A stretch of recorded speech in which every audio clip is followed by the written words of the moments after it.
All right. Thanks everyone for showing up for the Choice Show. This is one of my interviews for a pop up. I've had an interesting conversation with Tanya Alvarez, and she was talking about some of the AI systems that she was building. And then I was talking about Scoop, which is the LinkedIn sales tool that I was building. And I thought it would be an interesting interview. So I'm going to go ahead and stop the share. And I want to introduce everyone to Tanya. She is, uh, I wouldn't say a firecracker. She is someone that's doing some very cool business things and making things happen. So I like that energy. And she is doing things that I'm doing, solving problems. And Tanya, I want to say thanks for joining the show. I know this is a pop up and we just got everything ready. I said, let's just go for it. And last time we were talking a little bit about the software you were building. So before we start with all that, I think everyone knows who I am. I'm like the not so boring LinkedIn guy. I'm kind of the systems nerd guy that builds softwares and systems and drives a business. I am by no means a salesperson, a salesman, but I am a person that builds sales systems. Tanya, let us know a little bit about your background, and then we'll get into the software and why you built that and the problems that you're solving. Yeah, absolutely. Absolutely. Thank you for having me, Troy. So my background is I started my first company at 25, grew it over 1 million within the first year. And this was back in the day where there wasn't like all this like resources and communities that we have now. So that was an exciting time. And then from there, I invested, sold companies. And what I realized is when I did actually achieve like that first year with over 1 million, I hustled. But then I got opportunities to be in other communities that were over 1 million. And like you have to show your financials to get in. And I Oh, realized there's a bunch of like old white brick and mortar, old men, white men, brick and mortar. And I was like this like young Latina, and I was like, I'm doing kind of internet affiliate marketing stuff. And then they're like, what are you doing? And then I realized that they were super connected using resources. There was like less hustling, right? Where I yeah. was nonstop. And I was like, holy crap, you get all these access to all these things once you hit 1 million, but less than 10 or 11% of companies hit 1 million. So Well, then can you say that again, Tanya? 10 or 11%. I know for like, I think it's like females, it's less than 7. You had in Latinas, it's less than 3% that hit a Oh, million. So mm, all these people are starting up companies and they're not hitting 1 million. And there's not that many cool resources. So I was like, you know what? I've been an athlete all my life. Like, I'm an endurance athlete. And I was like, I always loved, even though like even when I was training for the Boston Marathon, I was a collegiate runner. I knew exactly what to do. I still joined a group of people to help me train for this. I'm like, why the heck did I do that starting my own business? It's like that mindset, that accountability, the resource exchange. And I'm like, huh. And that's how I created Owners Up. I was looking at that earlier. Yeah. Yeah. You have a lot of videos in there saying how Owners Up has convert their business, has given them a level of responsibility and a level of actually wanting to do stuff. I think the one of the biggest issues that I've seen is that a lot of people that are entrepreneurs. I deal with a lot of B2B coaches and consultants and sales and stuff like that. And I'm finding the biggest issue is that the individuals, I don't want to say they lack motivation, but sometimes they lack the ability to connect the dots and have the self motivation to kind of persevere and do the things that need to get done. And I don't know what it is. Maybe it's just because it's overwhelming and it's a lot of different things that you have No, to it's not any do. of that. It's basically we were raised in a structured environment. Creatives like always say, oh, I want to have freedom, but structure is actually what allows us to produce results, right? So Yeah, if you that's go to true. Yeah. school, there was a structure. You go to corporate, there was a structure. Now you have freaking all this time to do whatever the F you want. And now you're like doing what won't move your business forward. Maybe you're like, you know, servicing the client, doing the product, but you should be doing sales and marketing. And when you're a small business, it's on you to do all of them. So you default to what you're comfortable with. Yeah, and I honestly think, and this is kind of bad of me to say, that not everyone's meant to be an entrepreneur. It's not an easy life because at first you have to wear multiple hats, and then as you get more successful, you want to release some of those jobs. So you're doing this, you're doing that, you're facing the company, steering the company. You may have to do some of the actual work for the writing or whatever it is, the sales processes and stuff like that. And so business owners, they tend to want to do what they do well, and so they need structure around that. Sometimes structures are systems, sometimes it's AI, sometimes it's people, sometimes it's accountability. And I don't think everyone realizes that sometimes it's easier to just get a job. And so you want that freedom, but without that discipline, you cannot get that freedom, in most cases. And so please continue, Tanya. Yeah, so usually what happens, even the best of us, we're just too damn close to our business. So there's so many blind spots. And when you're in a small group of people that you can trust and they're going through the same things, because like even though you have family and friends, they won't understand all the issues you're going through. Like, oh shoot, I have payroll, I have to get this account hasn't got paid. What do I do? All these questions, or Yeah. marketing or conversion. You have nobody to bounce ideas off of. And sure, you have AI, but you need to know enough information to prompt it to give you the right information, right? Yeah, that's true. And then depending on people that aren't true entrepreneurs is like probably not going to help you at all. So what do you tell your sister or your brother or your mother or your father, or someone says, "Yeah, I'm having these things." They said, "Oh, that sounds stupid. Why don't you just go get a gig?" So they don't really get it. They don't understand it. So you have to have a system or even a community to to have those ideas. So I think it's much easier to do this when you have these structures in place, especially the human portion, and as well as you're talking about the AI portion of the systems. So I think community is crucial and it's so big. I'm involved in a lot of communities and I Hmm. barely know anybody. I can say I'm involved in them, but do I really know anybody? Is this my place? So there's this thing called 99.1% rule. And you see it everywhere, classrooms, social media, everywhere. So what I mean by that is 1% is the ones who like ask the questions or, create the content that happens in LinkedIn. 9% are the ones who engage, right? Like, let's say you're in a classroom, that 1% is like, hey, I have the answer. Then the other ones are like, yeah, yeah, yeah. They nod. And then the 90% are lurkers. It's everywhere. Oh, so you said 99 and 1. Oh, those are three. Okay, I thought you said 99 and 1. I was like, oh, this is new. But the 90 and the 9 So and it's 1, so that big. makes sense just by saying Yeah. it that way. I got it. And so for me in these communities, I'm a lurker. If I have a big business problem, I am not going to go in front of like 100 or 200 people and post my big issue, right? It's just not Yeah. like me. Yeah, yeah, So it's I too need a public. Yeah, small group that I can trust. And I could like say, okay, they understand and the response. Like in a community, you have no clue if that person actually went through it, right? They yeah. might be giving you advice that they learned in a webinar. They're just like this. So that's a Like, big issue with all these communities and also all these high so ticket you're saying companies. they're too broad and they're too large, Well, right? for others, that 1%, it doesn't matter. They're like, yeah, I have this problem. They don't care. They're always Yeah, asking a question.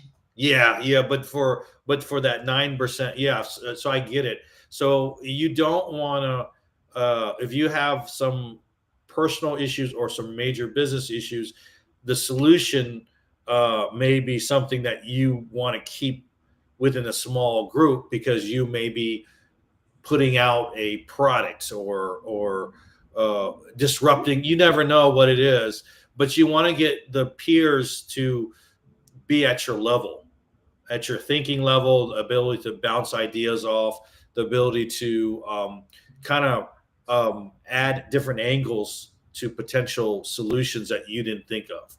Would that be true to Yeah, say? that's accurate. Like, for example, in Owners Up, we put people in groups of five.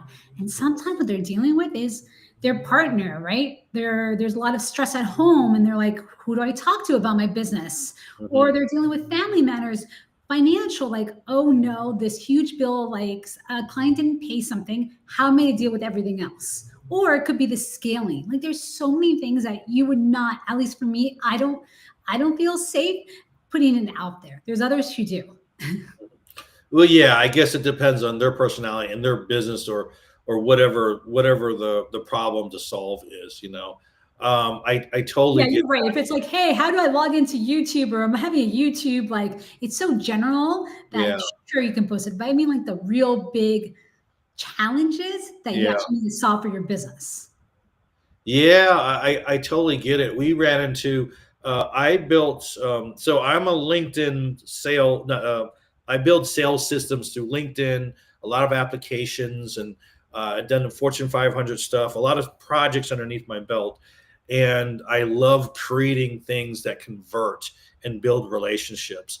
And so I created a product that just solved the problem, because I love consulting, but I don't want it to all be my only source of income, because when you're consulting, you're paying exchanging time for money. And I said, I've done thousands of projects already. Why don't I create my own product? And I know that you have a product as well, but on my product, I said on LinkedIn, there's two major areas for improvement, and one was on the content creation, and then one was on the direct messages not converting well. And so we solved a lot of those problems. Tell us about your and that software is called Scoop. But tell us the name of your software, what it does, and why it's unique. Because one thing that you were doing was noticing that these peer groups, or these group coaching or group consulting, or whatever Yeah, grouping they. programs. What ended up happening is, as Owners Up started getting bigger and bigger, I was facilitating those calls, and I was like, shoot, I have two options of scaling. Because I Okay, the always scaling. wanted to have it small. Yeah, Either hire a bunch of coaches and then train them, and training exactly. somebody on EQ is so hard, and your profit margins go down, right? Because they can only handle, if that, five groups. So, like, okay, what do you do after that? And Or what's the chances of the person being as good as you? But honestly, like, you you're have to the just, expert at I'm what just you telling you the do. scaling options. It was a lot of training. The second thing is, I'm on calls all day long. I have a 3 and a 5-year-old. So I was like, shoot, this is before AI came out. So I was like, how do I kind of like have all the calls, have all the structure, have all the content, and then be able to give personalized information? People get to have that kind of group, that intimacy, and they're still held accountable. Then another coaching program was like, you're solving a huge issue. I want to license your software. And I was like, oh, well, it's not ready for license. I'm not licensing it. They're like, let's try it out. And I was like, okay. And I went for it. I was a little hesitant because that wasn't my vision. My vision was to continue kind of doing Owners Up. And so we started Peer Progress. And basically what I found out is all high ticket coaching programs have one problem: retention. See, Oh yeah, they, it's a huge problem. yeah, Yeah, and it's not you're that right. their content isn't good. It's because, like, you're in this big group, there's Q&A, and in order to serve everybody to be feel seen and heard, there's no way to move everybody unless you have coaches. And Right, unless you or you break it down to smaller units in some way. Yeah, but then if you don't have which a coaches can facilitator on facilitate. that, Yeah. or you don't have something, then the content, you have no clue if, like, there's somebody bashing, like, hey, somebody in the group is bashing your program, and they're like tainting the water. It only takes one person to taint the water. Oh yeah, I can imagine. So if you had a grouping program and 50 people at a time, one bad apple kind of messes everything up. I would imagine, if Yeah. they have a bad experience, and a lot of times, um, the bad experience is really what's happened in their personal life. So they just may not. Everyone learns differently, and that's one thing I had to learn very quickly. So why don't you? I was like, why don't you get this? It's like right there. Like I can't think that they don't think the same way I do. Well, they may have a better emotional intelligence. I'm really functional, and so you don't know what's happening in their life.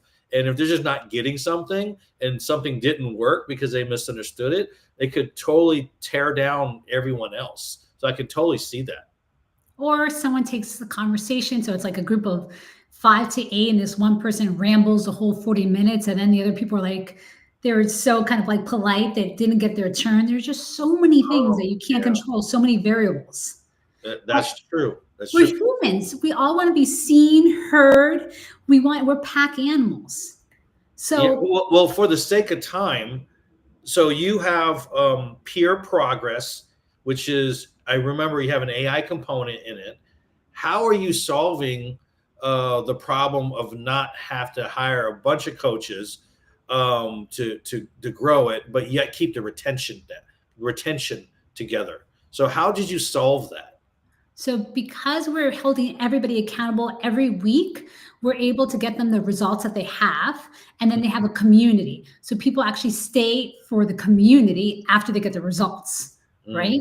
And so now you have all this information because in the groups, we're taking the information from the transcripts and we're running all these AI backend stuff. So we know, hey, Troy had this goal. He's closed this many clients. We have all this information because having somebody say, fill out this form every week, nobody fills out forms anymore. We're in a I don't world. even read anymore, hardly. Yeah, they scan like if it's more than like when I send a LinkedIn message, if it's, I'll put 3 lines of text, like 3 sentences, very short sentences, and I'll do a 30-second video.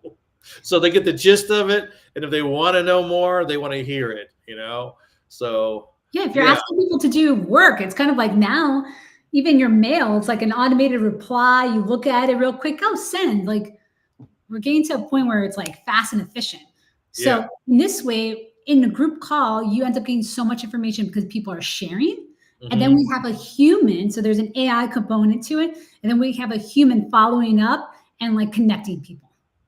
Got it. Got it. So you use an AI in a way to um, disseminate the information where it's tangible for that person and they can take action on those things. And then you can also, it sounds like you can also follow up on the action items. So these are action items. Did you follow up on it? Yes, no. And if they didn't, what happens? Well, there is a consequence. Ah, there we go. So there's an accountability consequence, and we use like this social dynamics. And some people are so annoyed by it, but then if you're annoyed about it, you just follow through in your work. The whole Right. thing is to trick your mind to say, oh, I'd rather do this, get my work done, than have to do that consequence that you agreed on. Yeah. So it's making an agreement. Do you have a DocuSign? They sign No, up when they sign. You we know do it what? I immediately. would They know. no. I would suggest if they started it, they have to do a DocuSign because the digital signature is one level of saying I'm making commitment, and so it prepares them for the commit. Regardless of the amount of money. And so Oh, it's not coaches. money. We have them sing. I'm sorry. We have them sing You have them. Oh, sing. in front of everybody. Well, what I'm saying is, if you do a DocuSign at the beginning, it's saying this is You show up serious. on the call and I'm like, hey, Troy, you didn't do your commitment. It's time for you to sing. Do And you're you going give to be them in a front of script? everybody. Do you give them a song that they can, if Yeah. they don't know any And then we songs? go to song. It's like you knew the rules. It's everywhere. It's there. You Oh, either hell with that! I'm doing the work. see what I mean? I'm not singing a song. And the reason how I learned this, it was so crazy. My husband worked at GE and he was in a leadership conference, and then some people showed up late. And GE invested so much money in personal development and leadership, and these people were late, so they had to sing "Happy Birthday" in front of everybody. Do you know what happened the next day? Nobody No, showed up no one messed up. That everyone was on par. because the consequence is the psychology of you're doing it in front of people and it has to be instant. It can't be like, oh, because if it's money, well, I didn't need that $500 anyways. Yeah, yeah. Oh, yeah, because it's such a mental impact. Like, oh my gosh, I'm on. What am I gonna do? Run away? Jump out the window? No, I gotta sing the song. I don't want to sing the song again. So it does make sense. And how much are these? So for coaches and consultants, do you have a price structure for this system that you have? Yeah. So for the first 50 members, it's about $50. So 2,500, because we basically go into your back end. I'm sorry, All for the the first how course many members? 50. So That's really affordable. 2,500 That's for really $50 affordable. Okay. So $50. this would be a great tool for any coach or consultant that has group coaching. Well, I guess, well, consultant can have coaching as well. So it's really made for high-end coaches and high-end programs. And High the ticket minimum coaching. buy-in is $50 a month. $50 per member that you have. Oh, per member. Okay. And so each time they have okay, that's a better business model because as I have a member, $50 a month for paying, all they're getting that? paid, No. and they're paying for you. Okay. But so what is the retention compared to not doing this method? And this is So for the smaller groups too, right? So the groups small of groups, definitely. We have some groups that are smaller that are under 50 that is already like immediately like the first 2 weeks. Every 2 weeks, we always ask, like, the members are like, oh my God, this is helping me actually get things done. I get my questions answered. I feel seen. So the retention, the basically the results of them achieving what they signed up for are already high. And then from okay, there, because they got the results and they like the community, they want to stay. So the retention goes up. got it. So what is the typical retention rate if you had to ballpark it for highs and lows? So high ticket, some people say, oh, it's around 33%. This is very low. So out of 100, 33. And then with your system, you've seen a bump of how much? Literally 60, 70%. Wow. So you're doubling or more than doubling your retention rate, which means it is it's easier to keep a client Of than course, to right? get a new client. So Yeah. you're not just doubling your money, your retention money, you're actually doing more because it takes a lot less time getting new clients because you're keeping those clients as Mhm. well. And then how many people are in these programs per group programs on average? So if I was a coach and I wanted to create a program, what would be a good size of number of people to have in my program? Are you asking how many people that you should have in your groups or like the Yeah, cohorts? yeah, sure. I'm just trying to get an idea of like, should I have 15 people in a group, and then and a few of those per week, or what's the normal setup for Well, that? we put people in groups of 8. Groups of 8. Yes. So we put them in cohorts of 8. Got it. Got it. Well, that's awesome. I know that we're running out of time and you kind of have to drop off. So before I drop off, what I want you to do, Tanya, is when you get a chance to drop your booking link for your CTA and for some people to connect with you or book a time with you. And you can just do it in the comments of the LinkedIn Live. Is there any easier way to get connected with you? Yeah. Direct message me on LinkedIn. Awesome, awesome. Well, thank you so much. Any last words of wisdom or any last thoughts before we drop off? The fastest way to achieve any monumental goal is to find a pack or a group that's already doing what you want to achieve. That's so true. That's so true. Um, I'll tell you one way of growth for my Scoop application is that this one-on-ones were killing me. They were just this hand-to-hand combat. So many meetings and this one-to-one stuff. And my product is pretty affordable. It's like $47 a month, right? And someone says, oh, it's too expensive. I ask them, how much is one client worth? And because we convert about 6 times better on that. And so I really try to figure a way to maximize the conversion.